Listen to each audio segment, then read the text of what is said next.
What's good, IE Sports Radio fans? It's the boy, the SoCal Saint, back at it again with my boy T5. We are live with a brand new edition of the IE Wrestling Show. Not only that, it is the de facto 10 years. And baby, let me give you a Sean Spears. Let me give you a Todd Dillinger. 10-year anniversary of the IE Wrestling Show. We've been here on the IE Sports Radio platform in many different incarnations.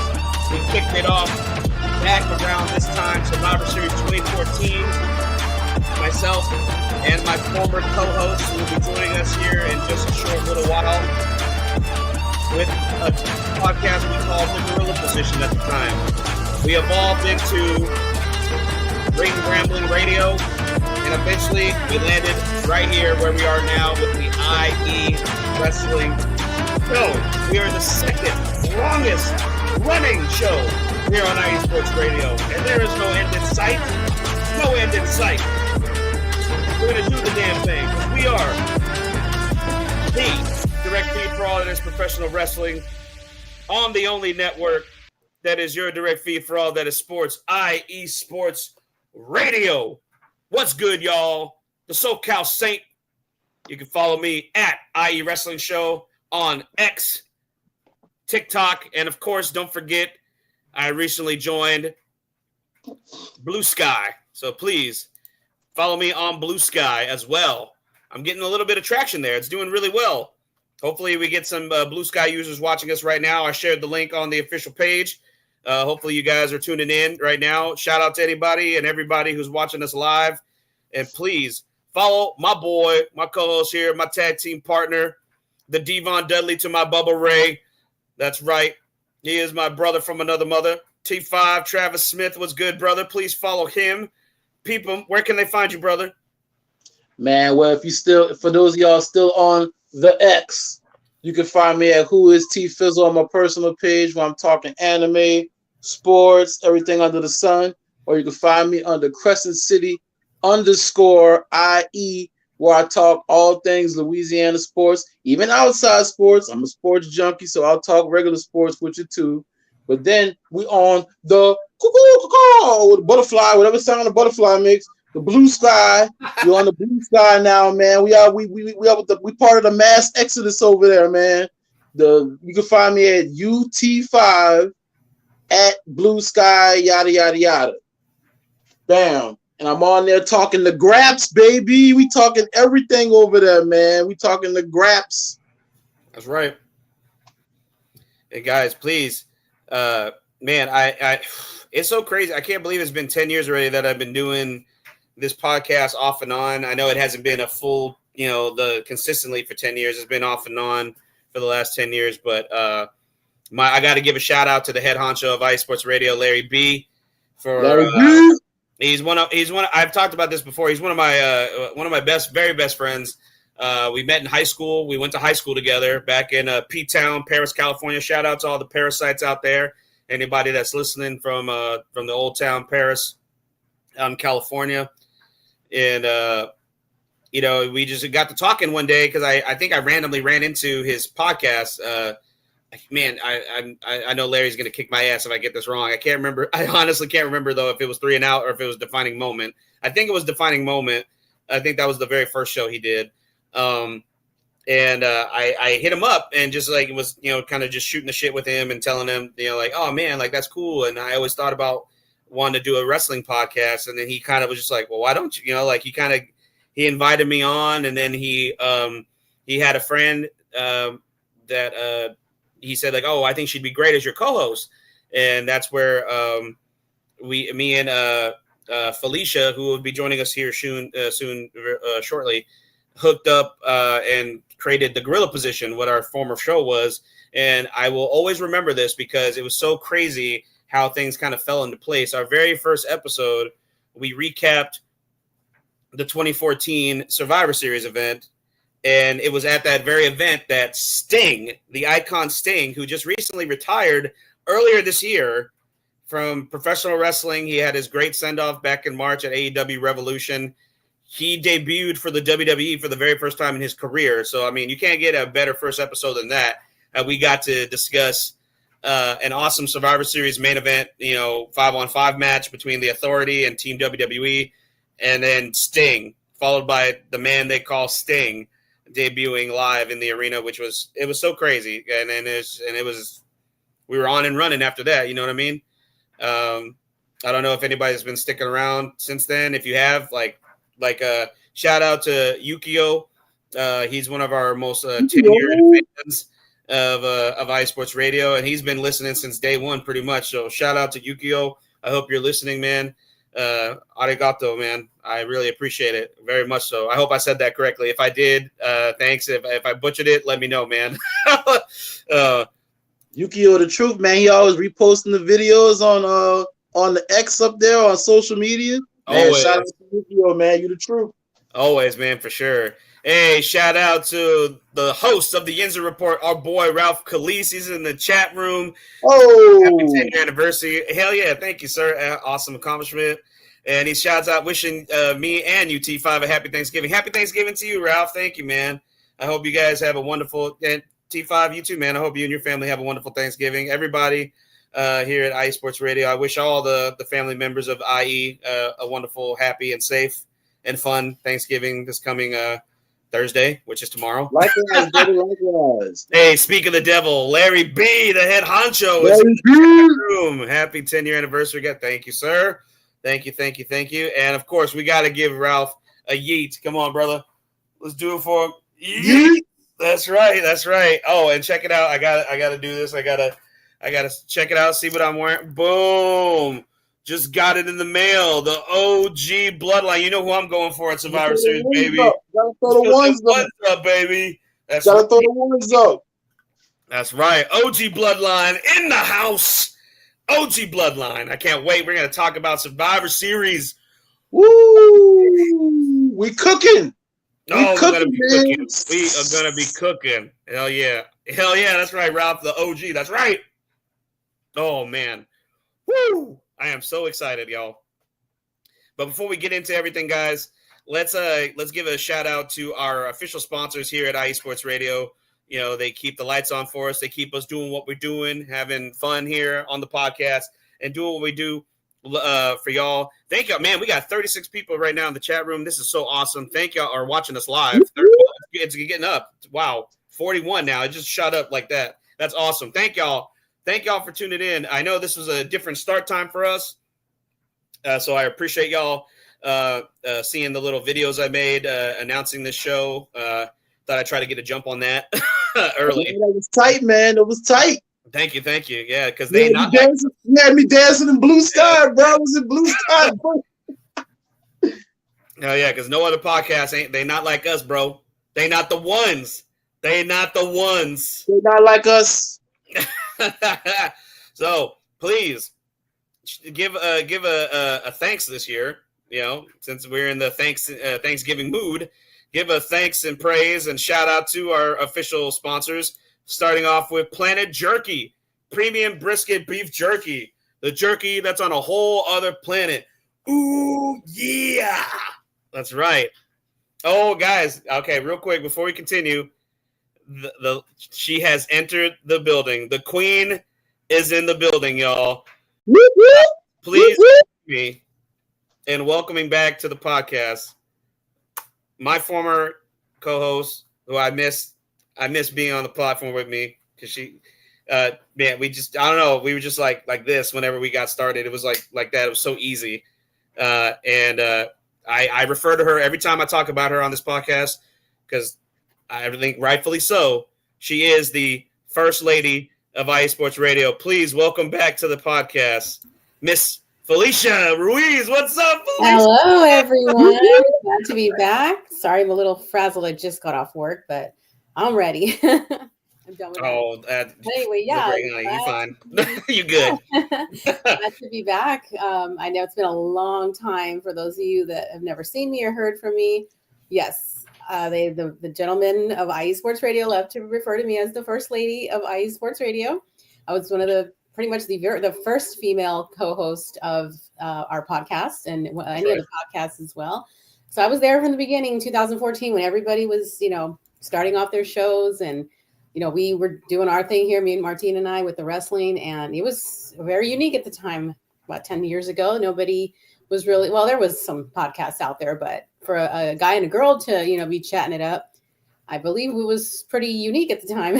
I would say so. I mean, like a lot of the podcasts I listen to is either like one single dude or a couple dudes or what, you know what I mean? Man, y'all trendsetting, man, because they do it. They have a lot of men and women now, but y'all was doing it way in back then. Y'all trendsetters, right? Oh man, I am so rude. T5, my current co-host. Let me introduce you to Felicia. Felicia, this is T5, my new co-host here. Nice to meet you. How do you do? I'm good. I really miss being on. It's just, as it goes, life gets in the way. I try, I've been trying to make an appearance, jump on here and there, but I am, I'm keeping up with Martine, and I'm glad he was able to at least keep the show going. So I'm going to do my best to try to, get in every now and then. Yeah. I'm so glad to have you back here. Thank you. Thank you for having me. I was just telling T5 how like it was so crazy how our very first episode we got to review the WWE debut of Sting. You know what I mean? Like I don't know how many people can say they got to comment or review or even talk about something so major at the time. You know what I mean? Like it was so like crazy. And then like it just dawned on me while I was saying that this year Sting retired. 10 years later. It's so crazy. You know what I mean? Like how things happen that way. Yeah, it's come full circle. That's interesting. Right? All coincidental. Speaking of Sting, did anybody see that video Sting shared on his social medias? He and Dennis Rodman, former NWO member, former multiple NBA world champion, they met up again at a convention recently. I seen them together. They hugged it out and that's photos together. That's cool. No, I missed that one, but that's cool. Yeah, like I'm surprised. That's one celebrity that I'm surprised hasn't been offered a spot in the celebrity wing of the Hall of Fame. Right. I feel like man, because that was crazy. I feel like he should be offered a spot in the Hall of Fame. I don't know. I mean, that's just me, but I know he hasn't had many matches. But man. The little bit of time he spent in the ring. I mean, I've told this story multiple times. That was what got me watching wrestling because I was such a huge basketball fan at the time. Yeah. And my buddy was like, "Hey, Dennis Rodman's wrestling a match with Hulk Hogan as his tag team partner." And I was, I knew who Hulk Hogan was. It was kind of like hard not to know who that was, even though I wasn't watching at the time. And ever since I watched that first, was it Bash at the Beach in '97? I was hooked after that. So it was like basketball was a second thought after that. You know what I mean? Yeah. No, I totally agree. Yeah, when Dennis Rodman had joined the NWO, he just added this extra swag. Yeah, they already had their own swag, but when he joined NWO, he added this new extra swag to him. And when he would just come out with Hogan, it was like, man, the rest of y'all, you can almost see the writing on the wall for the rest of the NWO that they were gonna fracture because when it was just him, Hogan, and Bischoff, they had their own little swag to him, man. So yeah, I agree. He should definitely be in the WWE Hall of Fame in the celebrity wing. For sure. Absolutely. Yeah. I mean, regardless of what other companies he's been in and recently as well, it should be considered. I don't know if that might have anything to do with it because of where he's been recently, but what are you going to do? Right. Yeah. Hey, shout out to our boy Ralph Khalees. He's welcoming. Let's welcome Felicia back with the yeet. All right. Yeet. Thank you, Ralph. Appreciate it. Awesome. I know Larry B's in the chat room right now watching too. Okay. Man. Hi, Larry. So, man, we got a lot to talk about. Survivor Series is on the way. Like I said, I'm rocking the OG bloodline. I'm representing. You know who I'm pulling for this Saturday night? Right. That's right. The OTC. That's right. Main event, Jey Uso, Sammy Uso, Jimmy Uso. The wise man is back. Yes. And he brought along the Second City Saint, the best in the world, CM Punk as the fifth man. It's clobbering time. Oh, man. For that, I was happy to see Punk back. I guess it just kind of, I just brushed off whatever happened recently, in the past with Drew McIntyre. I know he's been gone for a while, but that was a shock. That was a genuine shock to me, a pleasant shock, because we were trying to think, who could it be? Who is gonna, who's he calling? Right. I mean, like I said it last week. I was like, it makes sense storyline wise. Mm-hmm. It had to be Punk. It couldn't be Seth. Seth's not going to forgive Roman that easily. No. You know what I mean? It just didn't make sense. Just because Bronson was in the match doesn't mean Seth was going to just like, okay, let's bygones be bygones. There was no way that was happening. No. It just made storyline sense that it was going to be Punk. And then what happened, 2 days later? While I sip my tea, I knew I was right.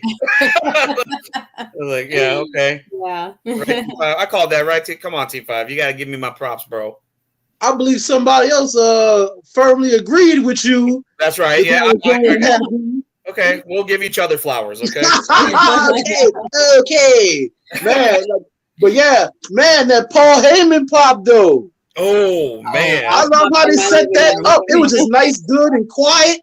Next thing you know, ladies and gentlemen, woo! Man, they got up for that one. Yeah, I popped in my living room. Yeah, my son and I yelled. Oh my god! And Paul, that Thank you, Larry. Yeah. See, Larry, welcome back, Felicia. Long time no see. I hope you're doing well. Yeah. Oh, but that was wild. Ralph was trying to stir the pot already. Ralph said that the wise man is going to turn on the bloodline.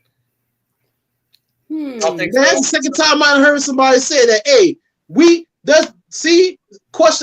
comments like that is why we can't have nice things, man. Don't put that type of negativity out in the ether, bro. We back. We cooking. We is cooking right now. Chill out, bro. Chill out. Yeah. I don't know. I don't even want to think about that, but I could see it. Well, now that I think about it, I could see why he probably would. Right. Yeah. Now I got hanging. Yeah. My creative brain is turning. I can see Paul, just trying to, and just, you left me. Yeah. You left me to deal with Solo. Yeah. And the Tongans and Jacob. Crazy Island boys. My tribal chief. I try to say you crazy. And they showed I saw an Instagram clip somewhere the other day, and they were going back to showing the last time Punk was there with Paul Heyman. Mm-hmm. I just thought it was I almost cried because I remember that too with Heyman. He's like, I just have one thing to ask you, Punk. He's like, take me with you. Yeah. He's like, take me with you. That's why it needs that too. Oh boy. I totally forgot about that. And did y'all see the clip that they released after SmackDown went off the air? Punk and Roman were like talking to each other. Yeah. And Punk, he's mouth. You can read what they're. I mean, you can read their lips. He's like, it's not about me and you. It's about him. And he points at Heyman, and then Roman goes, he's my wise man. And then Punk goes, we'll see. Oh. And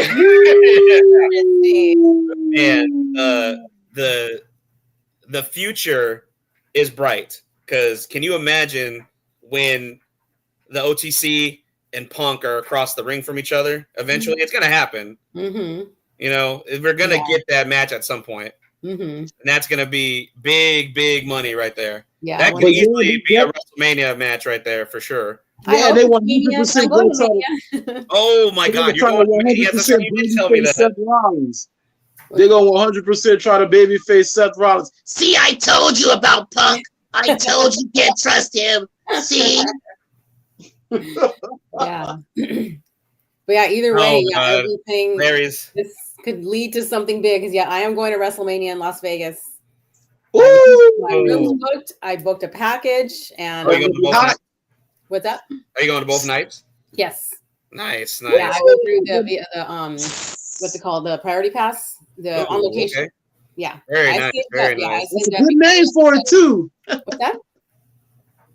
That's a good name for it too. Priority. Woo. Yeah, they call it the priority pass packages. Yeah. No, so I was preparing for it because my son, he just turned 16. If you can believe it, oh my God! Girl, don't even get me started. I got a 10-year-old. Time. He really wanted to go, obviously, because we missed the LA show a couple years ago, and I promised him if Vegas comes up, we are going. Vegas is like my second home anyway. I love it out there, and it's Allegiant Stadium, so I want to see the place, and yeah, I'm booked both nights, so I'm really gonna. I talked to Martina about this earlier. I'd like to try, as we've tried to do in the past. We had planned to try to do a WrestleMania live, reporting live from the show, but unfortunately, it didn't work out for LA. I can be a little sideline reporter for this time, for the. That would be so dope. That would be a first here for us, for sure. Yeah, so I'll plan for that make sure I show up for that here for us here, and that'd be really cool. Yeah, so yeah, we're booked. We got and also because then once we heard this is going to be John Cena's farewell tour. Yep. My son was like, I have to be there because John Cena's always been his favorite, and he got really sad when he heard this. But I said, hey, well, we're going to Mania, and he's going to be there, so. Yeah, we're excited. I mean, it seems like all signs point to if you believe the rumor mill, Punk is probably not going to be in one of the main events. I feel like they're going to put Cena in that spot, and I guess it's going to be Cena and Gunter. That's what everybody's saying, Cena and Gunter. Oh yeah, that's possible. Yeah, I heard about that too. I could see that happening. Yeah, it would be. I mean, it would be a legit good match. I mean, it will. Yeah, Cena. I got to give Cena his flowers, man. I know I used to be critical of Cena because that was the thing. I know. but I mean, he really was he was the working champion, man. He was making all the spots, little and big, doing the shows. He was meeting people. He was doing all the Make-A-Wishes. Like he was what Cody is doing now. You know what I mean? Absolutely, yeah. Man, he was Hulk Hogan without all the problems and stuff. Yeah, Hulk Hogan without the racism. Right. Real quick, Larry B's asking for. I know. I see that. A proper shout out. All right, Larry, I'll do this just for you. I said Larry B. Okay, let me go. Okay, because he said he wanted me to give you a proper intro. Right. Finally. Okay. Finally. Felicia has come back to IE Sports. All right, there you go, Larry. I did it. That hurt. Always love your impressions. You do like the best impressions of everyone. Yeah, he has me popping with Dusty Rhodes. Whoo, man. That's what I'm talking about, baby. That's what we're here. I got T5. I got Miss Felicia. Y'all right here on IE Sports Radio, the IE Wrestling Show, baby. Love it. Nice. Oh, there we go. Larry said he loved it. All right, so I get the approval of the head honcho, so that works. All right, guys. So before we get more into everything, let's go ahead and take a quick break. We're gonna hear from our official sponsors, Planet Jerky, Seal the Deal Wax Seals, and then we're gonna give you a little bit of rundown on how you can consume all of the IE Sports Radio media out there. Okay, we'll be right back in just a moment. Do not go anywhere, guys. Stay tuned with the 10-year anniversary of the IE Wrestling Show. We will be right back in just a moment. Stay tuned, guys. Please don't go anywhere. I sound like I'm begging. Please don't go anywhere. Please.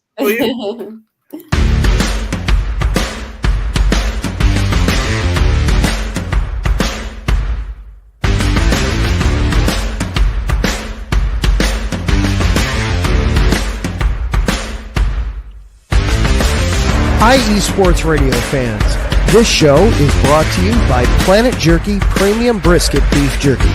Planet Jerky is the official jerky of the 2022 California League champion Lake Elsinore Storm, Single A affiliate of the San Diego Padres. This all brisket jerky has gluten-free options, contains no MSG, no sodium nitrate, is low in sugar, and high in protein. Go to their website at planetjerky.net and follow them on Instagram at Planet Jerky. Planet Jerky, the jerky that's on a whole other planet.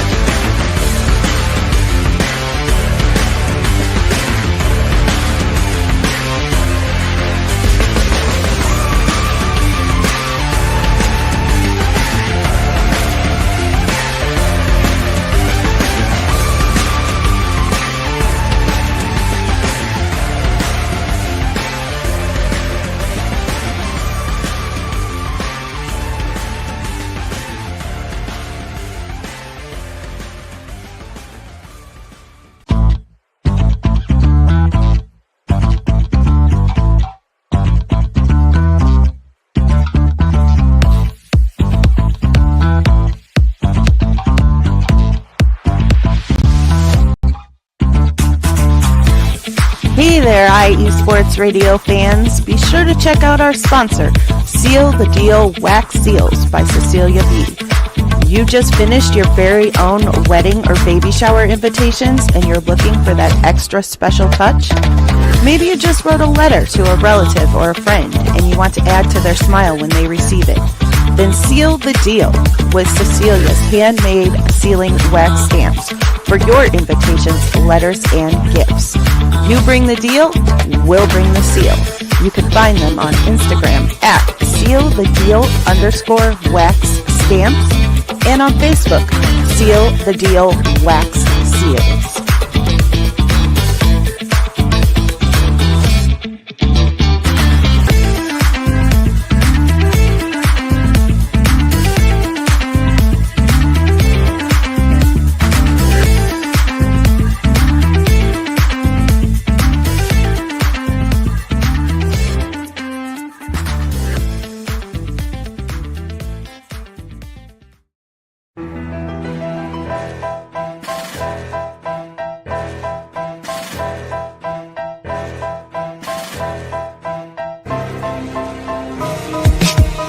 For the last 10 years, IE Sports Radio has been bringing you amazing content ranging from interviewing legendary athletes, coaches, and other authorized media personnel to building tailor-made shows dedicated to all major sports cities around the country.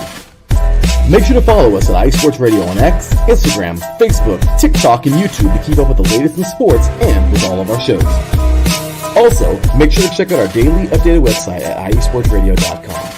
At iesportsradio.com, you can see our daily show schedule and check out all of our show pages with personal bios to learn a little bit more about each of our awesome hosts.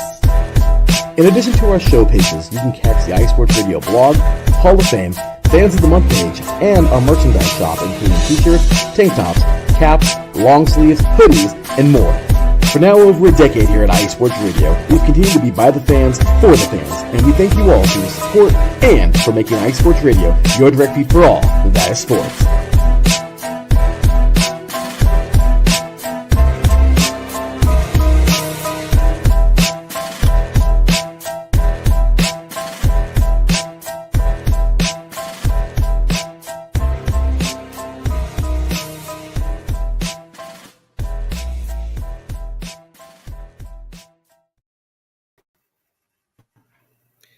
And we are back live. Wow, lost my voice there for a second.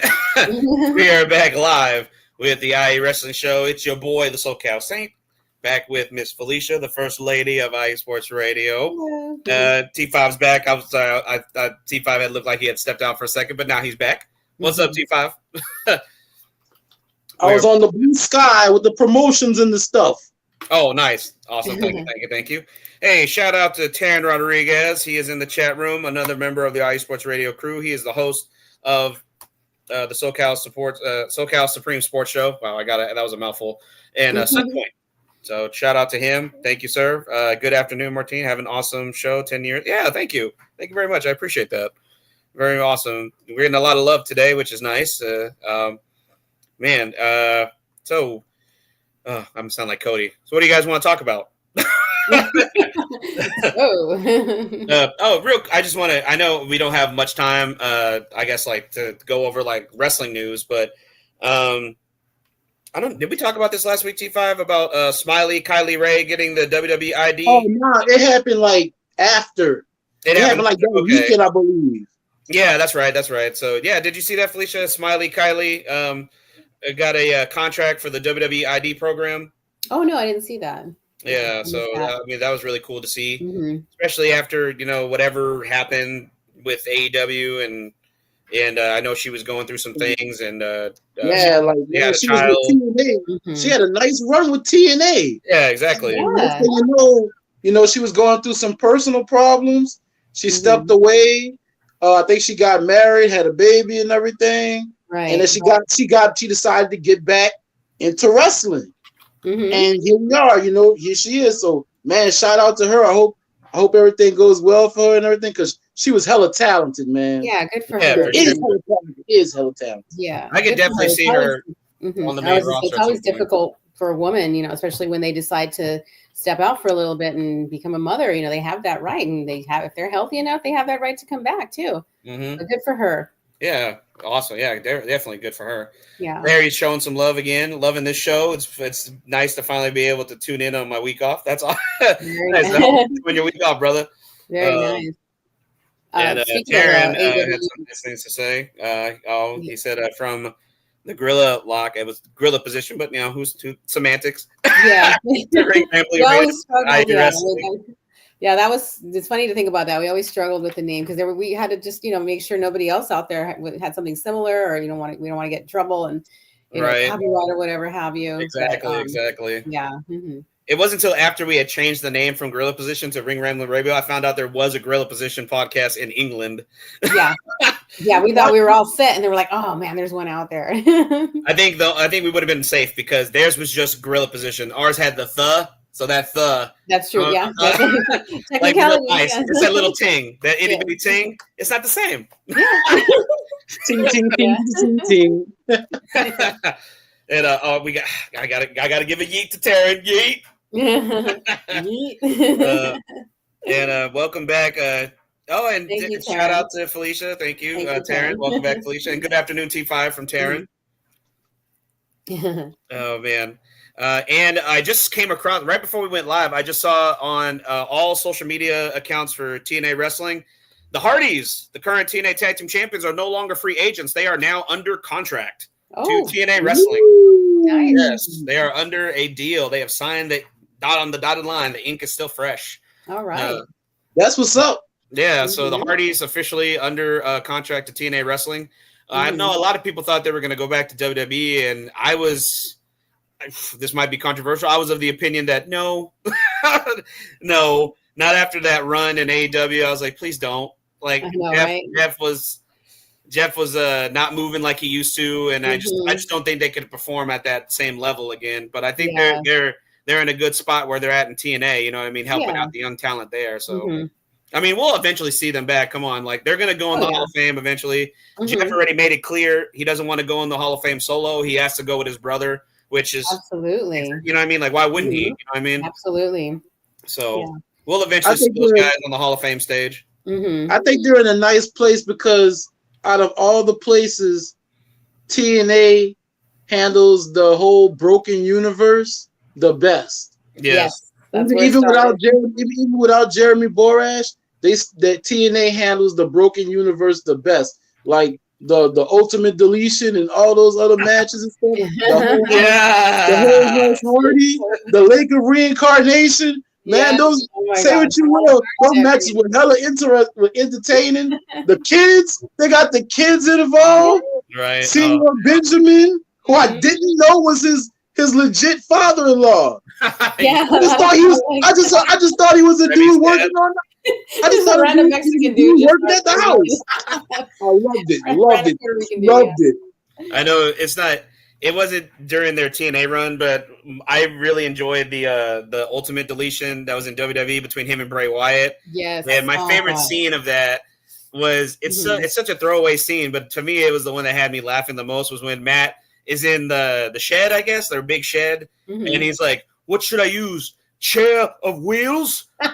Mower of lawns? Mower of lawns? Chair of wheels?" My most favorite during that time. I want a Chair of Wheels T-shirt after that. Yeah. My favorite during that time was when he was training. They were getting ready for the match, and he would bring out Smoking Joe Frazier. Oh, kangaroo. Punish me, Joe. Joe Frazier. The kangaroo. They're talking to the kangaroo. I'm like, what is happening? He's boxing the kangaroo to train. Good times. Oh man. I finally got Larry B to watch one of those, and Larry B was like, "This is like a fever dream." Like he couldn't really. And I was like, "Yeah, that's the best way to describe that." Right. Oh man. And okay, I gotta, Larry. I'm sorry, man, but I'm about to shame you a little bit on here, bro. I was talking to Larry over the weekend, and I was talking to him about Survivor Series and the War Games match. Tell me why this fool didn't think the match was real. He thought it was just an option in the video game. He didn't think that was an actual real match. I mean, it does. Wow. Oh, Larry, he put you on front seat, bro. And I sent him a link of the war game, the War Games match from 2 years ago when it was the Brawling Brutes, Drew and KO against the Bloodline. Yeah. And look at Larry. He goes, "Bro, I really did. Yeah, I know you did. That's why I'm shaming you right now." Only I could see. Only Larry would do.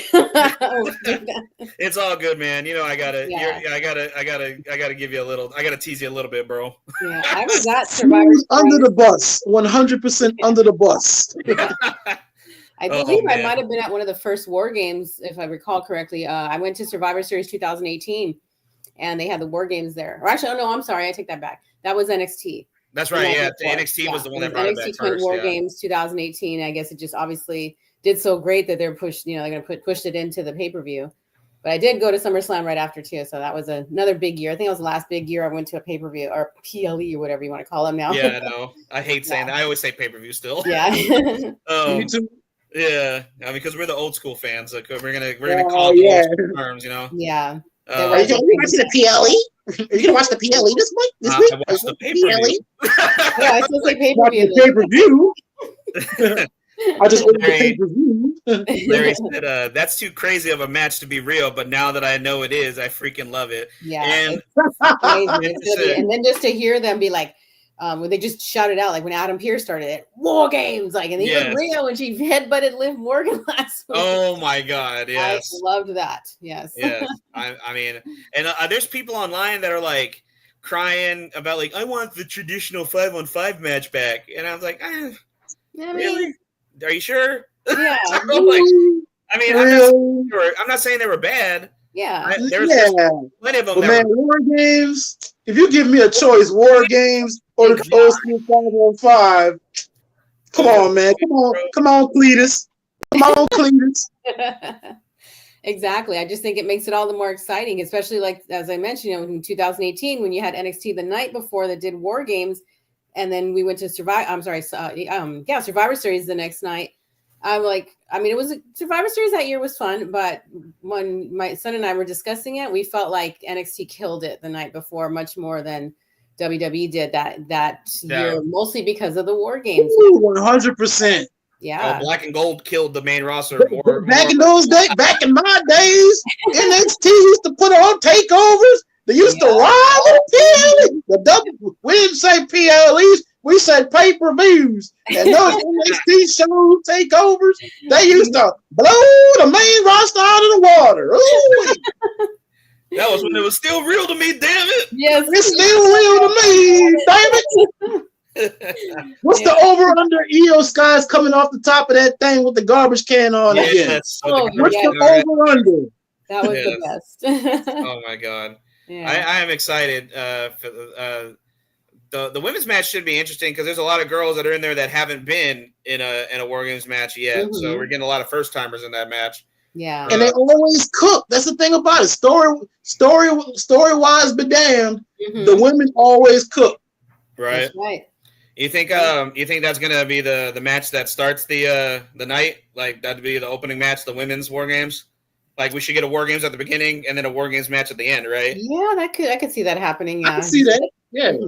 I think that makes sense. Pumping. Yeah. And I like the 2-ring thing. Like one of my favorite old school War Games matches to watch is it was the year, oh my God, I think it was 97. It's the NWO, it was Team NWO. It was Six, who is known to X-Pac for people who don't know. Mm-hmm. X-Pac, Kevin Nash, Buff Bagwell, and Conan, the most random 4 of the NWO team. Against the 4 Horsemen. Yeah. 4 Horsemen. He Who Should Not Be Named. Arn Anderson, Steve Mongo McMichael, and not Arn Anderson, sorry, Kurt Hennig, right. Steve Mongo McMichael, and Ric Flair. Mm-hmm. And that was the night that Kurt Hennig turned Kurt Hennig, on the 4 Horsemen and turned on and joined the NWO. And I just remember that shot of Flair trying to crawl out the cage, and then Kurt just slams the door right on his head. Right. Yeah, bro. Brutal. And he rips I think he ripped the shirt, and he's just beating the crap out of all the horsemen, and the NWO just gets another victory, and they start spray. It's the whole NWO shtick at the time. Yeah. That was one of my favorite ones. Mm-hmm. And then I remember the year before that, it was the first, the NWO had just formed that year in '96. So a few months later, they do the War Games match where it's the main NWO, which was Hogan, Nash, and Hall, and then who we thought was Sting against Luger, I think Macho. God, I can't remember who the other one was. Oh my God, I'm having like a brain fart right now. And what eventually would be revealed as the real Sting, because of course the NWO would have their own version of Sting, fake Sting, the fake Sting. Sting comes out after being accused of being a traitor by his best friend Lex Luger and the rest of the WCW. I think Ric Flair might have been in that. Whatever. Anyway, and Sting comes out. He cleans house. The WCW guys are all like taken aback because I guess like they can't believe that they were wrong and that Sting joined the NWO. Sting's whooping ass, and then after he's done, he just gives a big to Lex and he walks out. And this was like the beginning of the Crow Sting evolution. Like that was the catalyst of that. Him being accused of being a traitor was what led to that. Yeah, man. Woo, boy, that was the best right there, man. Yeah, just for that reason. That's even how he was fake. How the real Sting would come to the ring looking like the fake Sting. And you be like, oh man, that's a fake Sting. That's another fake Sting. Next thing you know, he takes off the mask and it's the real Sting. They didn't even look alike. The two Stings that were in that match, like different body types. Their face was different. Their hair was different. Come on, a total easy dead giveaway. Yeah, exactly. Tall, slim looking dude. Like, man, that's fake Sting. Yeah, yeah. That's like it was just as bad as WWE trying to pass off those two guys as the fake Diesel. Fake Diesel and fake Razor? That was so dumb. That was great. That was so great. Bless their heart. They believe that. They believe that. It's like, well, we own the names. Let's just put them on different wrestlers. That's such shit. That's good shit. You know good and well that wasn't Razor or Kevin Nash. And you like, how is this? What the hell is this? What the hell is this? The guy they got to play fake Razor looked like a Stretch Armstrong of Scott Hall. Just like he wasn't meaty at all. He didn't have no meat on the bone at all. That man was Oh my God. Now. And then Kane going in there with his big ass gap in his teeth. Like, come on. God damn. Isaac Yankum. Right, exactly. Isaac Yankum. Isaac Yankum, DDS. Oh, the original. Bless their heart, they tried. They don't believe this. They don't fall for this one. Oh man, we're getting off the rails here. But before we jump into Survivor Series, let's give a little time to the underlings of the wrestling world, AEW, Arena Empty Wrestling. Excuse me, All Elite Wrestling. My bad, All Elite Wrestling. Excuse me. I might be. I guess I'm in the minority here. No, T5's with you. I know. Oh, you're not. He's the only one committed to the bit. Committed to the bit. Okay. I'm a hopelessly devoted AEW fan. There's just, it goes back to, even the ones, not so much the people that, jumped after WWE, but more so were all the people that started with it. Whether they came from the indies or whatever. I've been a long time a fan of so many of them. But yeah, I do see, things are just kind of going in the wrong direction lately. And maybe even why I haven't cared lately, because I've actually fallen off and fallen way behind. I haven't watched a full episode of Dynamite or anything Rampage for months, aside from my, busy life and stuff. Just, I try to I follow along on social media, try to just catch up. But I saw the promo package for Full Gear, and I was like, to me, it just got emotional to me. Maybe because they were playing November Rain in that background. November Rain will get you. I was like, what? And I'm watching. I'm like, what is happening? What have I missed? And then obviously, I've always loved Jon Moxley. I've been a fan of Moxley, but I hear, it's just kind of, like I said, I had to catch up. I'm like, what is going on, and what are they doing? Yeah, Felicia's a fan of John Neo Moxley. She's always, seriously, and then when I made one of my dreams come true. I still have not met The Rock. He's my number one all time, but I have not met him yet. But I met Jon Moxley at WrestleCon in Los Angeles. Nice. Yeah, in 2023. Was it last year? Yeah. When WrestleMania was here in LA, and then as they do all these indie shows and whatnot, they carry on other things to kind of bump in on WWE. But WrestleCon was going on in Los Angeles at that same weekend. I went with shout out to my homegirl Mary Kate. She always hooks it up with a lot of these opportunities, and I got to meet Jon Moxley. So it's on my, I don't know, well, whoever, I'll put out my social medias. If you guys aren't following me, you can go back and see my pictures. I have the biggest smile on my face, and he was very nice. I was like, cool. I thought he'd be kind of, I didn't expect anything bad, but yeah, he was really, really sweet and really nice. To me and my son took a picture with him, and I have it framed and everything. So nice. That's cool. Yeah. That's cool. But his storyline right now with his group, with his group, and then the match with Orange Cassidy. Oh my God. I was busy that night, but I came home and I caught the end of it, and the Orange is bloodied. I had just caught the end of it, and Moxley won. I was like, okay, well, I got to go back and, I had to go back and watch the rest of the match because I had missed the majority of it. But oh my God. Yeah. Everything else though, I was like, the show was okay. Yeah. Well, like I said, I have not been watching for a while. I know I've been missing out a lot, but I'm trying to catch up, and some things could have been done better. And that ending was just, that very, very ending after the match when they're trying to Marina Shafir and the rest of them, they're trying to, shuffle him out of there. Then Darby Allin, what the hell was that? I know he's got a thing with Moxley, but I'm like, he just comes out of nowhere, obviously, causing another car crash, and people are thinking at first it's Rikishi, I did it for the Rock. I did it for the Rock. I did it for AEW. But Darby's always been a nut job. He's a maniac, but so and as it is with everything that's been going on, I'm not bashing the whole show. I mean, I personally enjoyed, most of the show, or some of the show, but there were some matches I could have just, skipped over. But I'll see where it goes from here. And so much so in general with AEW, it's like, I know it's still a few months away. I just found out, kind of like a little breaking news, and those who care didn't know, AEW Revolution is coming to the former Staples Center, now known as the Crypto.com Arena, in March. I believe it's March 9th. Yeah. So weirdo name. Yeah. We were debating if we want to try to get tickets to that, but my son's like, no, WrestleMania is more important. So I said, you're probably right. Yeah. Because at that point I will have paid off my package, and then we really just need to save every last penny, because we just want to go all out. Yeah. For Mania. Yeah. I still got to purchase add-ons for like meet and greets and stuff, because they don't have those yet. But so I don't even know. It's so much so and I've missed the last couple of Double or Nothings in Las Vegas. We didn't go last year. I don't believe we went I think the last one I went to was 2022. So, but yeah, I'm just surprised too with everything they're really pushing for next year, with the way things are going, and they, how they think they're going to sell certain arenas, like this big one in Texas called All In. Yeah, I know exactly. My thoughts. Thank you. Yeah. And and real quick too, I was just going to throw it out there too, because another thing that really upset me about them, I don't know if you guys have heard about the latest controversy with Ricky Starks. Like, I was going to bring that up. Yep. Yeah.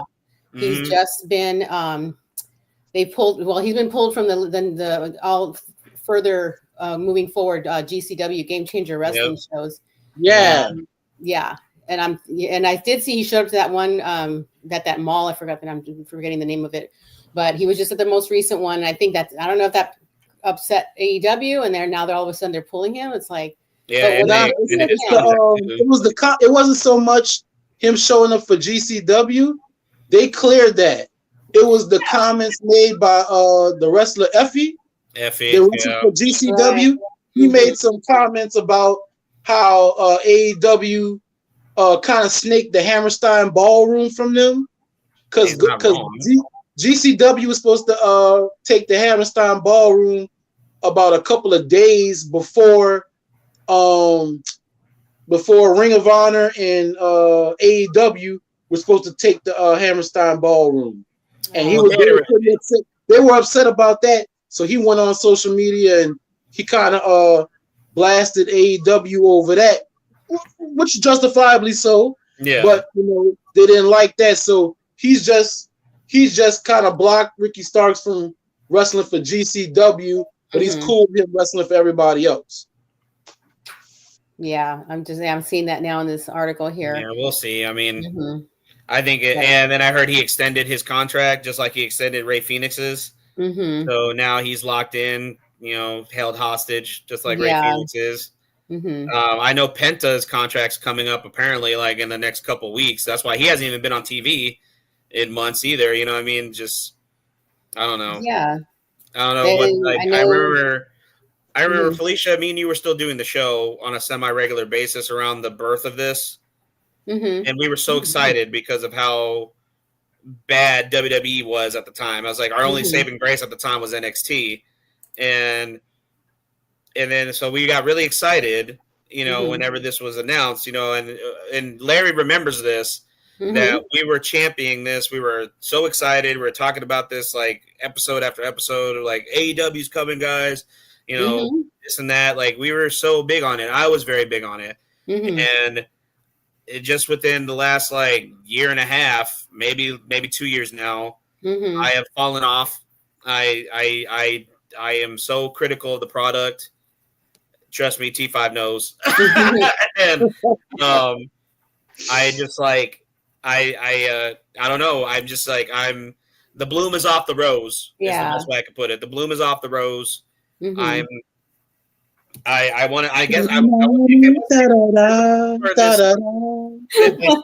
it wasn't for this show, I wouldn't have anything to do with it.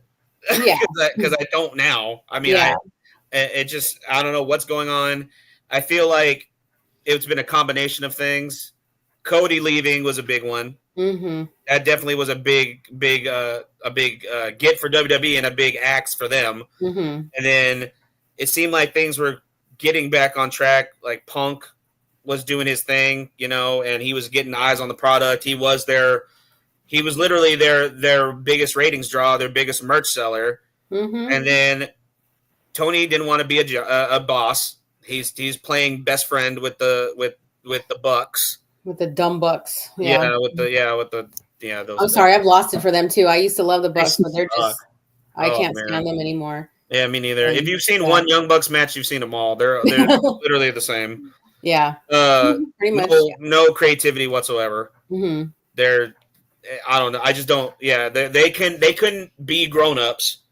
Their match with Power Party was kind of different. Was different though. The last one.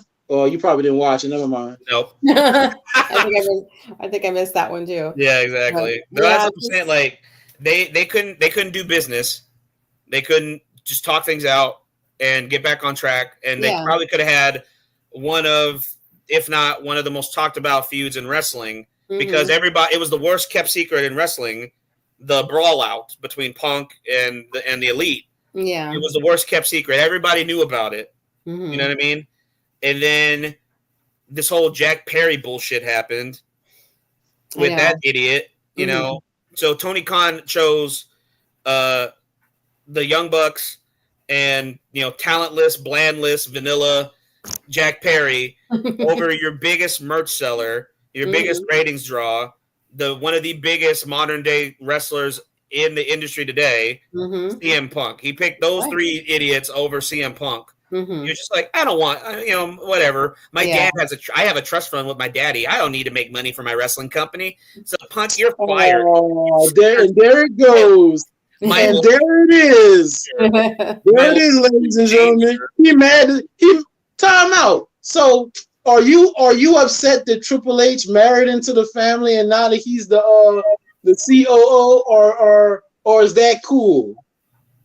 Yeah, that's cool. That's totally fine because he married Stephanie. That's not the same thing. That's not the same thing. Yeah. So marry into the family to get you a high ranking position ain't the same thing. And your dad, that's not the same thing. Now. Come on, Cletus. That's not the same thing, T5. How it ain't the same? How is this dude? Because Triple H didn't grow up. How did he earn his job? No. So how did he earn his job, sir? Triple H earned his job by working on the indies, going to WCW, basically getting punished for the what's it called? That thing that happened in Madison Square Garden with the Click? Yeah. The curtain call. He paid his dues. He wasn't even dating Stephanie whenever he got his first WWE championship. That came after. What they got to do with him being the COO? That's exactly what you're saying. You're saying that everything came to him because of who he's married to. Yeah, and you know what? I ain't talking about the career. I'm not talking about his career. I'm talking about him being the COO, head of creative of the company right now. Because he's the only one that can do it. Go ahead, Felicia. Yeah, sorry. I can see from before the whole mess went down with Stephanie, I mean, with the relationship in general, I think he could have ended up where he is now without having married her. But Stephanie just took an opportunity. That's a whole nother story. Yeah, exactly. Scandal, the relationship with, the triangle with China, rest in peace. But I could see from the beginning, I mean, like Martin said, he literally started from the bottom and worked his way up. And I could see that his passion for the business was from day one, because he already had money. He was born into money. He didn't have to do this. He said his family didn't even want him to wrestle. He's like, he basically told him you don't have to work. But he's like, no, I love this. He got into it. He was training with Killer Kowalski in the beginning and then just worked his way up. And working for a hot dog and a handshake. Yeah.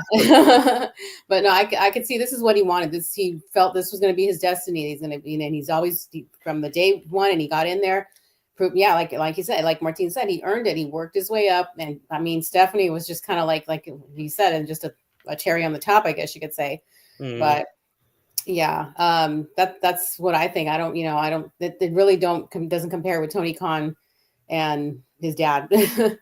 But yeah, exactly. There's no correlation there at all. No. Tony Khan just basically had, Dad, I want a pro wrestling company. Okay, son.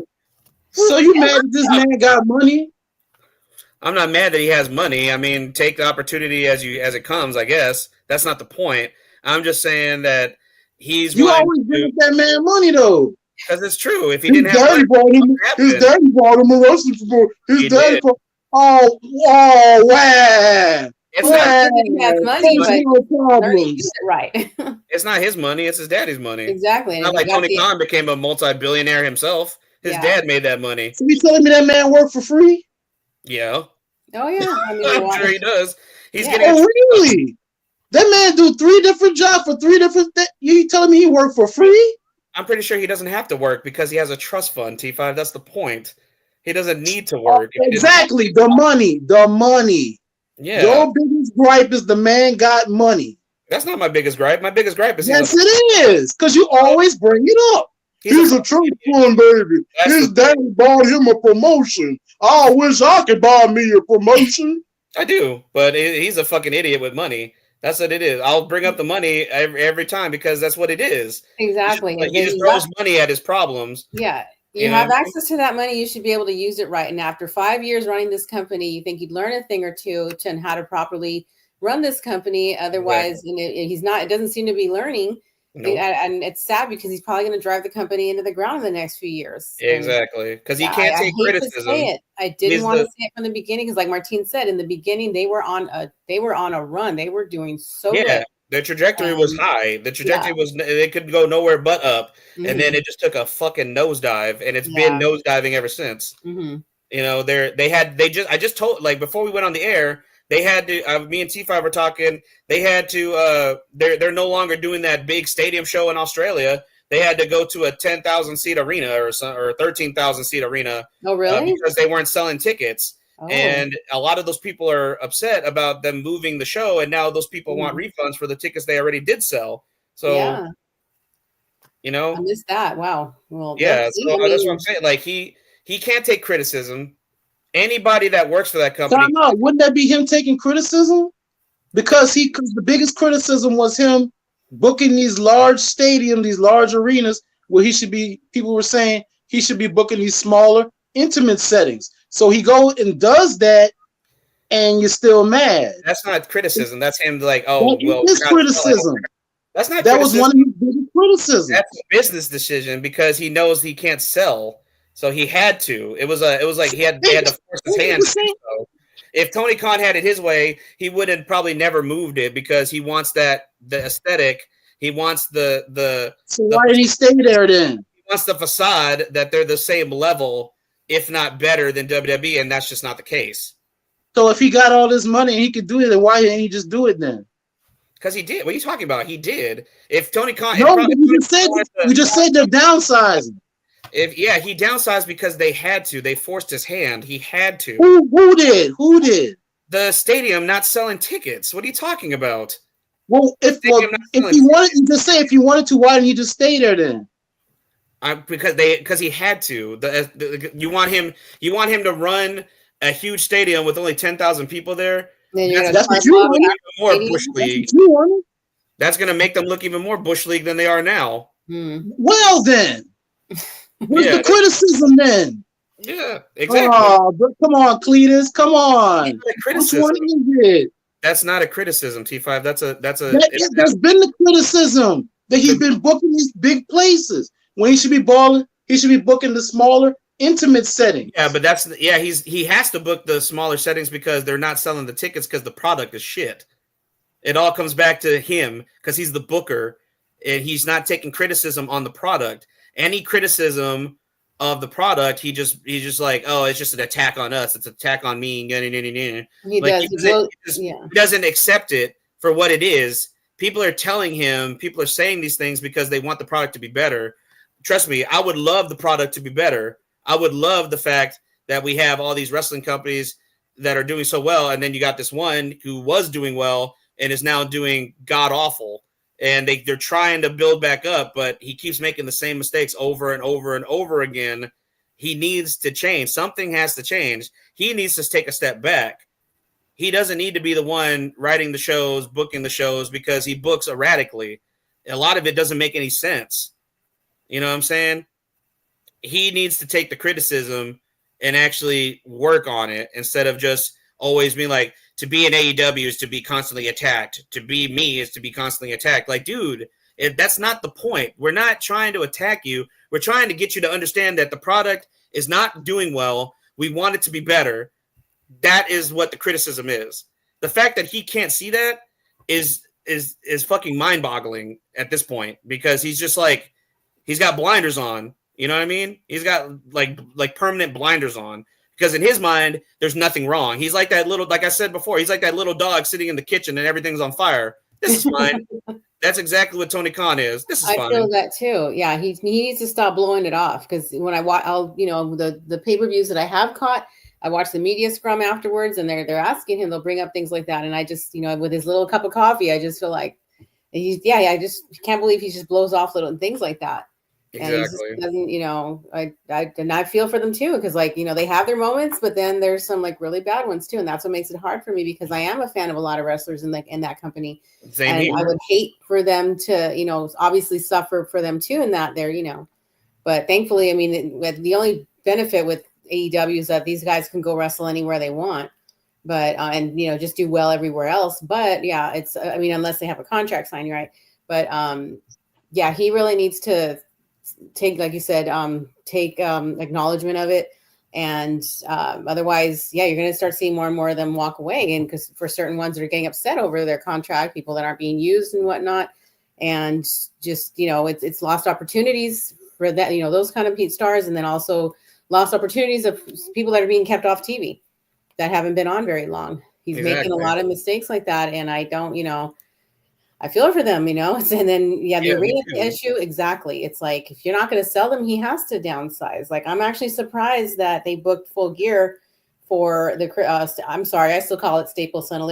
It's always going to be Staples Center to me, but anyway, that's a bigger arena than the Kia Forum. I've been to their shows at the Forum, and it's fun. They do, they have the pay-per-views I went to there, they did sell out, but the couple of Dynamites I went to, there were a few seats that weren't sold. Certain sections were tarped off, and yeah, you see it out there all the time. But I mean, that's kind of, well, hopefully we'll see. I mean, they got what, for 4 months now, for a little over 4 months to see if they can sell the Staples Center without having to tarp off half the arena, or at least the top level. And yeah, I mean, and then we'll see what happens. We'll see what happens with All In Texas.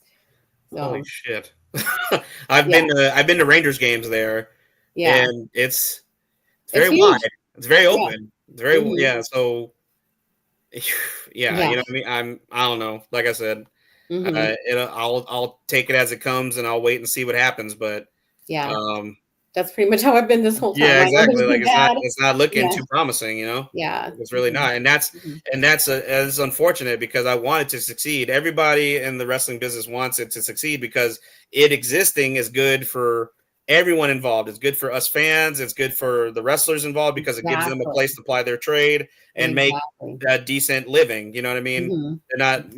They're not going from show to show or trying to earn, $500 here, $200 there. You know what I'm saying? Like Mhm. Absolutely. AEW being in existence keeps the wrestlers having a well-to-do life, I guess, Mhm. I suppose, you know what I mean? But and that was what was so hard about whenever WCW and ECW went under in the early 2000s because the market just became so consolidated, and then TNA seemed to be promising and TNA is just the company that just will not die. They are the roach of professional wrestling because they have been near Right. multiple times. Yeah. And they're having their strongest run in a long time this year. Yeah. This year has been fucking awesome for TNA. Oh yeah. And it just keeps getting better and better. They have done their television is great. Their in-ring action is great. I've been enjoying TNA for the first time in a very long time. And you have to admit the correlation between their deal with NXT and them, to TNA together has been a success on both ends because every premium live event that TNA has put on has been a sellout since this partnership has started. Yeah. They have not had one non-sellout since. Every pay-per-view they've had has been a sellout. Yeah. You know what I mean? So yeah, I'm really loving the collab, the collab with WWE, and I think a lot of that it's probably due to Triple H too. So we got to be grateful for that. Yeah, and, he's doing a lot of things different than what that would have never happened under Voldemort. Exactly. I'm saying, like the aesthetic of the company has changed completely once he fucking deuced out because he had to. Yeah, but and the guys and gals in the locker room say things are better. The morale is the highest it's ever been. They're selling out arenas. The one thing I've heard lately that they're a little upset about is the fact that since they're constantly selling out arenas, they don't have any comp tickets for their friends and family anymore. Yes, I just heard that, which bums me out. Yeah, which bums me out because I have my friend Mary Kate. So every now and then she'd be able, because she has contacts still in WWE, including Miss Chelsea Green. Chelsea Green. Good friends with Chelsea Green. Yeah. She was going to be my latest hookup, like last minute possibility, like if I wanted to go to Raw or SmackDown. But yeah, one of the last shows, I think Rob was in LA a few months ago, she called her to see if she could get us in. And Chelsea's like, I'm sorry, they're not letting anybody get tickets or giving comp tickets. Like, oh man. Then I saw that story and I'm like, well, there goes my contact, my hookup. I mean, that's the hot ticket, man. That's the hot ticket. What they said. Yeah, that's what they said. It's a hot ticket and they want to sell it. But for some, I mean, again, just being an old school fan, I think it's ridiculous. Some of these, the prices that are, oh my God, it's inflation's even affecting wrestling. It's like the tickets are insane. Tickets are insane, even just for a live TV show. Like the Raw that's coming to the new Intuit Dome in Los Angeles, January 6th, the first Netflix Raw. We're not going to that because, I mean, that number one will be hot. Yeah, I would have loved to have seen the Intuit Dome. It's brand new, but I looked at the tickets for pre-sale and I'm like, oh my God, if I didn't have WrestleMania, I mean, well, even if I did or whatever, hold on, sorry. It's just outrageous, the prices. I couldn't believe it. They're selling, the prices are like what I recall old pay-per-views costing. And if you don't know how much a pay-per-view costs now, like WrestleMania, don't ask. I believe you.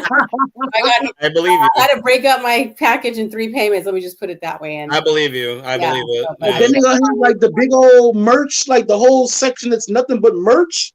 Yeah. Yeah. I mean, you really gotta. It's like a huge vacation for pay-per-views, especially. It's a vacation for me. We're really putting away a lot of money for it. But yeah, it just. I wanted to go to Mania next year, but my wife won't let me. Really? Yeah, she didn't want to come with me, and then she's like, "You think I'm gonna let you go to Vegas with your friends?" Friends. Okay, fair enough. You know, and I was like, it's not going to be like The Hangover, I promise. Yeah. Like, It's just really, it's showing. I seen the stuff you've been watching. You think I'm going to let you go out there with your little hoodlum friends and look at the little hoochies? I see what you've been doing. I see what you've been doing. oh man. Yeah, but that's going to be a bummer to miss. I would have liked to have been there, especially since it is going to be the first Raw on Netflix. And I had a feeling either way too that was going to raise up the prices on that too. Right, so, I can understand that. Yeah, so that's understandable.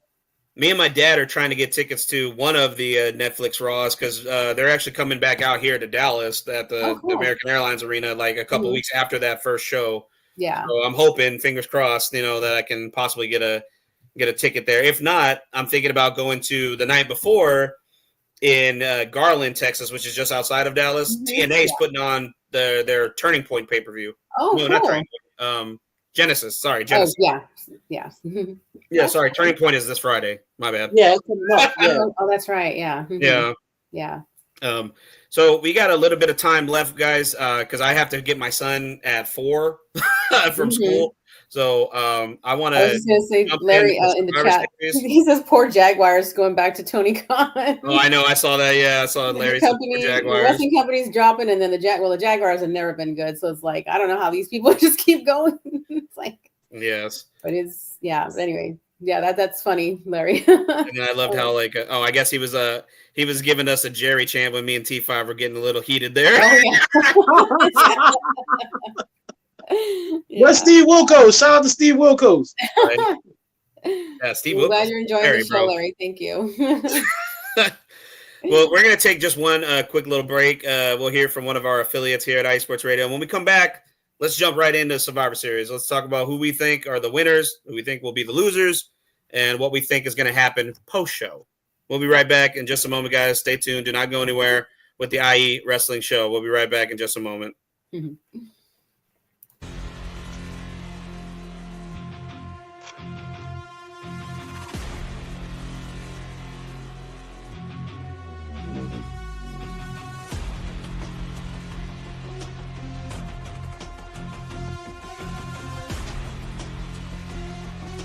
What's up, Pittsburgh? This is Ralph Galise, the host of the Injury Report on IE Sports Radio, your direct feed for all that is sports. Are you that passionate, diehard Steelers, Penguins, Pirates, or just a Pittsburgh sports fan? Then please join me on the Injury Report every Tuesday on IE Sports Radio, the direct feed for all that is sports. And I will update you on all that's black and gold. Have you telling your Pittsburgh fans and friends what's up with Pittsburgh sports. Tune in Tuesday with me, Ralph Galise, the Injury Report on IE Sports Radio, your direct feed for all that is sports. Let's go!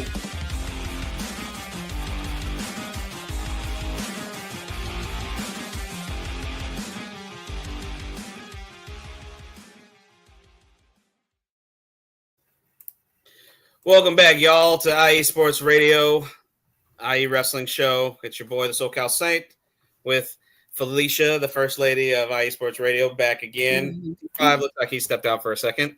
So let's jump right in. Survivor Series, this coming Saturday, November 30th, coming to you live from our neighbors of the North, Vancouver, British Columbia, Canada, at the Rogers Arena. And I am super stoked about this. And they just announced this via social media on WWE. WWE has announced that Survivor Series will have an early start time at 6 p.m. Eastern Standard Time. And the pre-show kickoff will be at 4 p.m. Eastern. So that would be 1 p.m. Western Pacific. Yeah, that's what, 1 o'clock for you? Yeah, 1 o'clock. Yeah, 1 o'clock for you. And then it's 3 o'clock for us over here in the Central time zone. So kickoff starts at 3. And then the show will start at what? You said 6 p.m. Eastern? At 5 for us. Okay. Yeah. Oh, wow. 3 okay. for us. 3 in the West Coast. Yes. So, I mean, that's cool. Yeah. Oh, man. Yeah. Man, shout out to everybody watching this live. This is cool. This is the biggest viewership we've had since we've started this show, started streaming anyway. We have 166 people watching us live right now. Awesome. I think Felicia coming back had a lot to do with that. Felicia rating. Yeah, I put in all caps too. Yeah. I put her name in all caps on social, and look what happened. Exactly. Yeah. So shout out. Thank you. I think you had a lot to do with that, Felicia. So thank you. I appreciate you all that are tuning in. I appreciate, and in that case too, because I'm having so much fun. If you guys don't mind, I'm going to do my best to try to keep, start joining a lot more.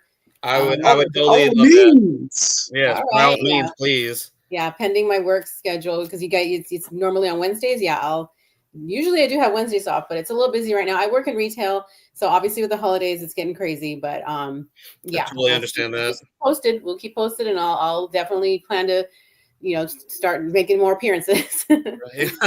that would be so awesome. We would totally love that. Okay, cool.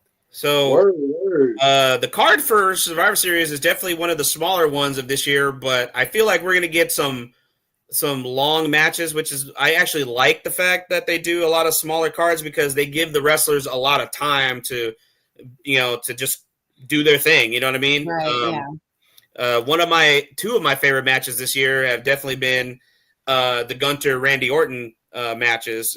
Both of those were given lots of time, especially the Bash in Berlin. I thought that match was leaps and bounds above their King of the Ring match. Yeah, the first one, yeah. That world title match was dope. Like that was such a good match.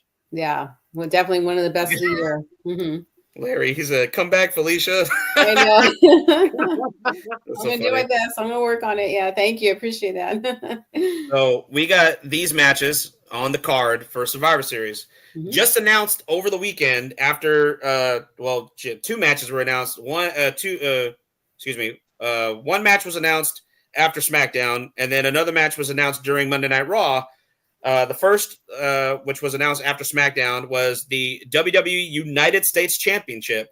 Will be decided LA Knight, the United States Championship against Shinsuke Nakamura, the Sith Lord, because I love his man. He looks like a Sith Lord out there.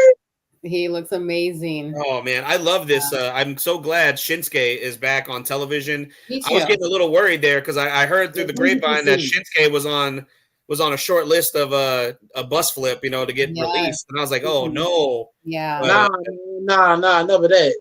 No, but this is cool. I feel like this is the most interesting feud of LA Knight's U.S. title reign so far. Mm-hmm. Hopefully him and Shinsuke have a great match at Survivor Series. But who do you think is going to take the title? Well, I would love for LA Knight to keep it, but I mean, I don't know. It's kind of risky. Maybe it could be a good, if not a surprise for Shinsuke to come back and make his return and get the title. I could definitely see this kicking off a good run between the two of them. Especially since, like you said, Shinsuke's been off TV for a long time, and he's definitely out for some blood. He needs to, we need to get his position back in place there, because he's been kept off too long, and just obviously maybe just with the usual, the tired old, no place for him, no plans. But I could see this being a good run with him and LA Knight. Otherwise, it's possible. I'm up on the air on this one. I wouldn't be upset either way, but obviously LA Knight being one of my top favorites right now, I'd like him to keep the title and then see where it goes from there. Fair enough. Yeah. What about you, T5? What do you think? Now, see, I used to do a bit on my other podcast, wrestling podcast with my friend. I used to do this bit. Get out of my head, Felicia. Get out of my head, Charles.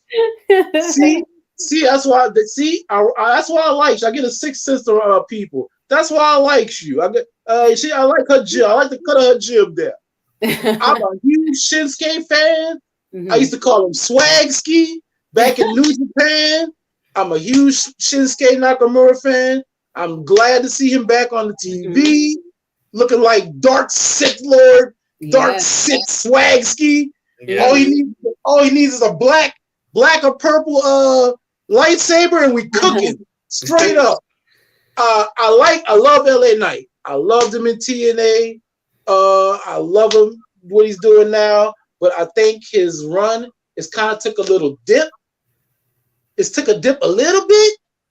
I love to see him get elevated to the next level. Mm-hmm. So I wouldn't be messed up if Swagski came in and got the dub and got the belt off him, and that just moved LA Knight onto the next level, and let old Shinsuke cook. Because with the dudes they got now on SmackDown, we haven't seen them go against them. Carmelo, Santos, man, he could cook with them. I would love to see him cook with that new crop of singles dudes in that mid level. Yeah.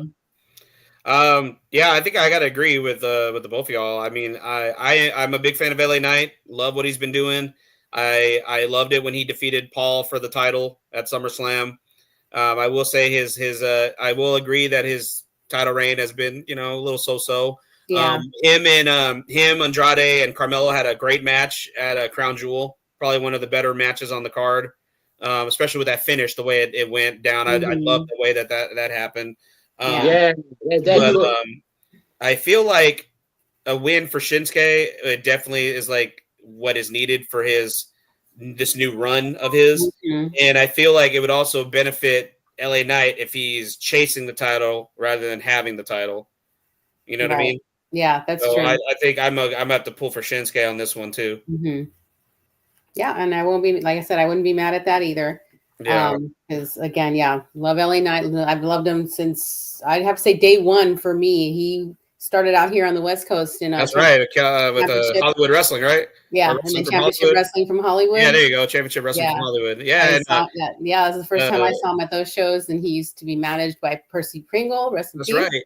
Yeah, so I'm happy. It took a little longer in his career to get to the point that he's at, but yeah, the title runs become a little stale with him having that championship right now.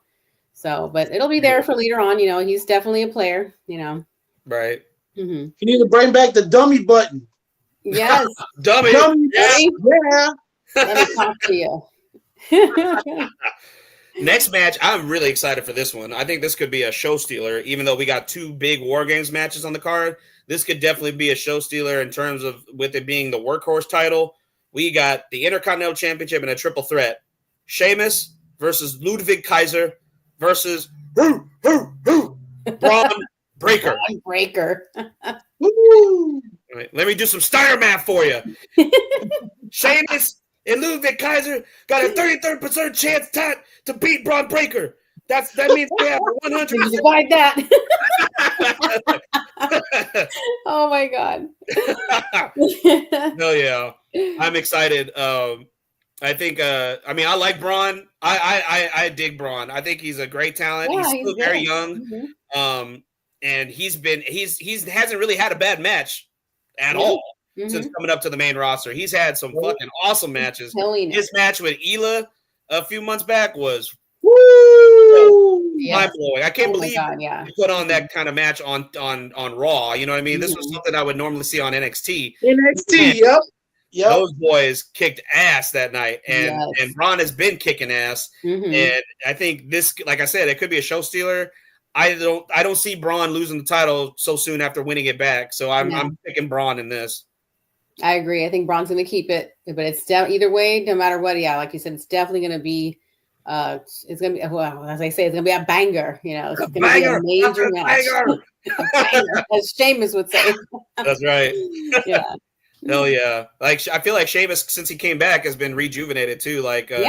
So I mean, Sheamus is like I know some people are kind of wishy-washy with Sheamus. So I've always liked Sheamus. I don't see a problem with him. I think a lot of people forget how long he's been there. Yeah, exactly. They brought that up recently, and my son even said, "Has he been there that long?" I said, "Well, pretty much as long as you've been alive." So. That's crazy. Yeah, I mean, shit, Sheamus. What, his first WrestleMania was against Triple H, wasn't it? Back in 2000 and what was that, 8, 9, something like that? Yeah, something like that sounds about right. 2010, sorry, 2010, I think. Yeah. It was the WrestleMania that Shawn Michaels retired at, right? Right, yeah, that's right. Yeah, that's right. 2010, yeah. So, damn, I mean, Sheamus has been around for quite some time, but I feel like he's gotten better the older he's gotten. Yeah. Yeah, he's fine line, man. He done got better over time, man. Yeah. I wouldn't be wine. Yeah, but man, Braun Breaker's been cooking, bro. Oh yeah. Sonny's been cooking, man. Baby Steiner been cooking, man. Oh, So man. and then shout out to Ludwig Kaiser, because you think he would have got lost in the shuffle, not being joined at the hip with Gunther. with Gunther, with Herring General Gunther. But man, he's been cooking too. Yeah. He's been showing some stuffs out there by himself, man. And like we said, like y'all said, man, Sheamus has been doing the work, banger after banger after banger, and these triple threats, man. Not for nothing, he excels in these triple threats. Oh, I know, yes. He does, yeah. Man, he excels. What is him, Gunther, and Drew.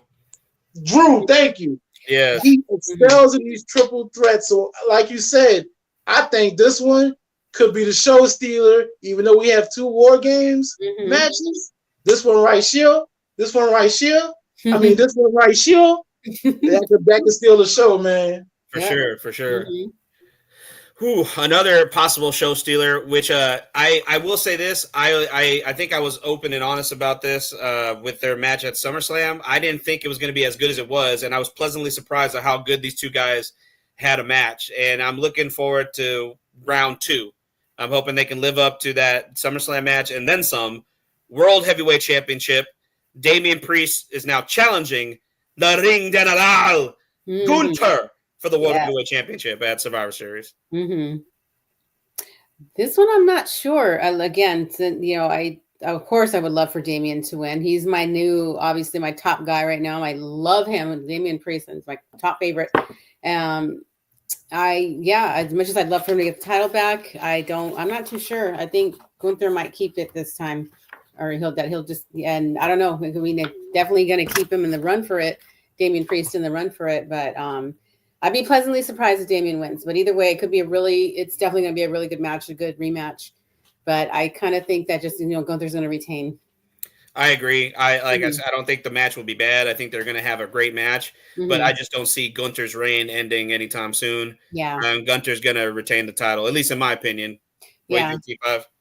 Yeah, I agree. Like, especially the way the last couple of Monday Night Raws have gone for Gunther.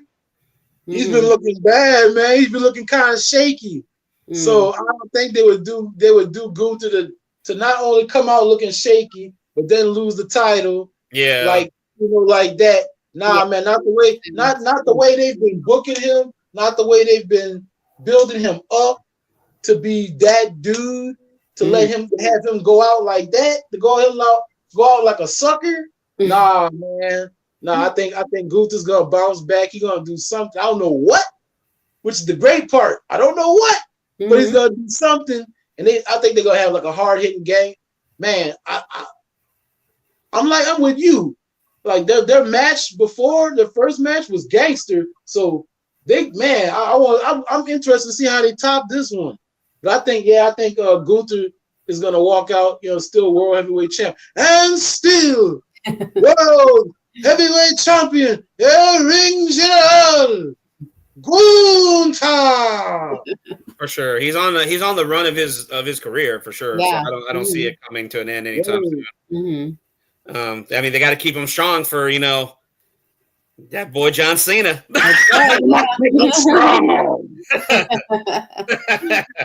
You got to keep him strong for that wall that is known as John Cena. Oh man, our first. I got to do my best, William Regal. War Games match on the card is the women's War Games match. Rhea Ripley, Bianca Belair, Naomi, Io Sky, and now Bayley replacing the injured Jade Cargill, taking on the Judgment Day's Women's World Champion Liv Morgan and Raquel Rodriguez, the WWE Women's Champion Nia Jax, Ms. Money in the Bank, Tiffy herself, Tiffy Stratton, and Candice LeRae. Well, obviously, my favorite's going to go with. Did they even name captains for these teams? No, I don't even think so. Okay. I think Rhea's technically captain because when her and Bianca was face to face backstage, she said, "Okay, captain." Oh, so I gotcha. Oh, okay. Well, definitely, obviously, because storyline, and then for my favorites, obviously, I'll say Team Mommy, if you want to just put it that way. But basically, Rhea Ripley, one half of the Terror Twins. She's my girl crush. And then that whole team is just, I think that whole team put together is great. Yeah, exactly. Yes, I have to agree. I got to go with Team Mommy. I feel like Rhea needs a win because she's been having just loss after loss. I know her and Damian got that win over Dom and Liv, but Rhea herself needs a victory. Yeah, you know what I mean, we need to see her pin Liv. You know what I mean? Yeah, and I think that's going to happen. There's going to be some sort of crazy spot. Maybe there's going to be some crazy spot. Hell, maybe we'll see EO do something crazy off the top of the cage like she normally does. Something. Yeah. Maybe we'll get a huge riptide off the top turnbuckle. Something major will happen in this match that's going to get the crowd shook for sure. Yeah. But I think it has to end with Rhea pinning Liv. Yeah, and then just like I said, the power in that match of those, the women on that team. I think it's, Raquel Rodriguez has got some power herself too, but I mean, given the storyline right now, obviously, and I totally forgot she was like, tag team with Liv Morgan back, before she left. But yeah, Rhea, and especially for Rhea, she deserves, I think she deserves a boost, this boost of a win. The fans have missed her. And then, she kept, unfortunately, suffering setback after setback, this recent injury with the orbital bone. It's like, right. Oh my God. But yeah, this will be great for her. I think it'd be great for that team in general. Yeah. Yeah. You think T5? Man, like I want to go for Team Mommy, but man, let's talk about Jade for a second. They had a girl like the straight up chalk outline on top of the car, man. What's up with that? Yeah, we were like, we got us an old fashioned who's done it, ladies and gentlemen. Where's Matlock at? Call Columbo. I know I'm dating myself right now, but man. They had a girl with the chalk outline on top of the car, man. Who done it? It's going to be Naomi. She's going to be like, I did it for Bianca. Is it Bianca? It's Bianca. Yeah. I saw somebody talking about that. Hey, we're not going to point the finger at Baby. Y'all know how I feel. Oh, y'all don't want y'all leave Baby out of this. She ain't had nothing to do with this. She ain't did nothing to nobody. You leave Baby out of this. But that Bianca, ooh, you better watch her. You better watch her, Adam. You better watch her, Adam. You better watch her. Man, hey. The match is gonna cook. We know this. I think we see Tiffy with that double moonsault, or either that or they're gonna save it for Fatu, which we'll get to in a minute. But man, somebody coming off the top of that damn cage with this women's match. That's the point. That's the point. And I think the women's cook. I think Team Mommy cooks, like y'all said. For sure. Right. And the main event, it's got to be the main event. The men's War Games match. We have Bloodline 2.0, Solo Sikoa, Tama Tonga, Tonga Loa, Big Bronson Reed, Jacob. I love you, Solo. I love you, my tribal chief. I love you, my tribal chief. I love you, Solo. Versus the Second City Saint in his first main event back since he came back to the WWE, almost 1 year to the day when he returned to the WWE. CM Punk teams with the OGs, the OG Bloodline, Sami Zayn, Jimmy Uso, main event Jey Uso, and the OTC, Roman Reigns. Oh, man. That's right. Man, what is possibly going to happen in this match, guys? I want the OGs and Punk to win. I do. But what will happen? I have been saying this for months. I pretty much booked this entire storyline. Not exactly, but I said this is where it was going to lead. It was going to lead to a War Games match. And what I've also been saying is that after this War Games match was over, we were going to get the reveal of who was behind this new bloodline. And I have said from day one that it's going to be the final boss. The Rock. You think he's coming out? You think he's coming out after the match? I think so. He's going to reveal himself as the mastermind behind it because he is what's higher than a tribal chief? The High Chief. He's a High Chief. Woo! Boss. He's gonna Scooby-Doo. He's gonna put Scooby-Doo, take off the mask and come out again. Yes, it's in the name. He has to be the final boss of this bloodline, and this is where we're going to finally get Roman versus Rock at WrestleMania. At least that's what I'm hoping. Let him cook. Let him cook. I've been thinking the same thing, and obviously for my own personal reasons. And a lot of people have been talking about it for the last couple of years, at least 2-3 years. The Rock and Roman Reigns to take it all the way to WrestleMania. Of course, since I'm going to be there myself, I would love to see that. To see the Rock and Roman Reigns, in the, at the main event. But yeah, it's all that's been in the back of my mind too. Somehow, at some point, we're gonna. Yeah, I think the Rock's gonna have some kind of involvement here. He's gonna come in from behind, swoop in from behind, and people are like, just not even thinking about it and forgetting about it.